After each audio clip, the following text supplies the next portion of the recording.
হট্টগোলের মধ্যেই নতুন ছাত্র সংগঠনের কমিটি ঘোষণা দিয়েছে বৈষম্য বিরোধী ছাত্র আন্দোলন থেকে উঠে আসা ছাত্র সংগঠন গণতান্ত্রিক ছাত্র সংসদ। শিক্ষা, ঐক্য, মুক্তি স্লোগান ধারণ করে এ কমিটি ঘোষণা করা হয়। বুধবার বিকেলে ঢাকা বিশ্ববিদ্যালয়ের মধুর ক্যান্টিনে কমিটি ঘোষণা করা হয়। এ সময় প্রাইভেট বিশ্ববিদ্যালয়ের শিক্ষার্থী ও রিফাত রশিদের সমর্থকরা বাইরে ও ভেতরে হট্টগোল করছিল। আবু বাকের মজুমদারকে সংগঠনটির কেন্দ্রীয় কমিটির আহ্বায়ক ও জাহিদ আহসানকে সদস্য সচিব করা হয়েছে। এছাড়াও সিনিয়র যুগ্ম আহ্বায়ক তৌহিদ মোহাম্মদ সিয়াম, সিনিয়র সদস্য সচিব রিফাত রশিদ, মুখ্য সংগঠক তাহমিদ আল মুদাসসির চৌধুরী এবং মুখপাত্র হিসেবে আছেন আশরেফা খাতুন।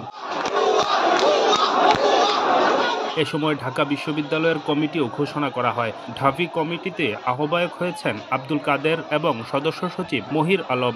এছাড়াও সিনিয়র যুগ্ম আহ্বায়ক লিমন মাহমুদ হাসান, সিনিয়র সদস্য সচিব আল আমিন সরকার, মুখ্য সংগঠক হাসিব আল ইসলাম এবং মুখপাত্র হয়েছেন রাফিয়া রেহমা রিদি। রাজনৈতিক দল হচ্ছে দেখা যাচ্ছে যে বিভিন্ন সিন্ডিকেট যেগুলো আছে ঢাকা ইউনিভার্সিটির, সেগুলো দেখা যাচ্ছে যে প্রাইভেট ইউনিভার্সিটিকে মূল্যায়ন দিচ্ছে না। পাবলিকরা নিজের নিজ কেন্দ্রে কেমনে কমিটি বানায়, স্বৈরাচারী কমিটি। আমরা জানতাম না, আমাদেরকে ডাকাও হয় নাই, প্রাইভেট ছাড়াই তারা কমিটি দিচ্ছে, যার জন্য আমরা নিজেরা প্রতিবাদের জন্য আসছি।